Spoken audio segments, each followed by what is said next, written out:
સોના ચાંદીમાં નફા વસૂલી બાદ આવી ખરીદદારી। MCX ઉપર સોનું 1000 રૂપિયા પ્રતિ 10 ગ્રામ વધ્યું। ચાંદીમાં આશરે 9000 રૂપિયા પ્રતિ કિલોની આવી તેજી। ગઈકાલે રેકોર્ડ સ્તરેથી જોવા મળ્યો હતો મોટો ઘટાડો।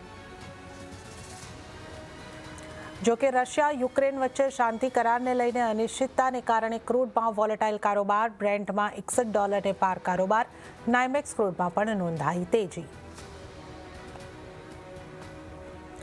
બેઝ મેટલ્સમાં વૈશ્વિક બજારમાં રેકોર્ડ સ્તરેથી કોપરમાં દબાણ। તેમ છતાં આ વર્ષે કિંમતો આશરે 41% જેટલી વધી।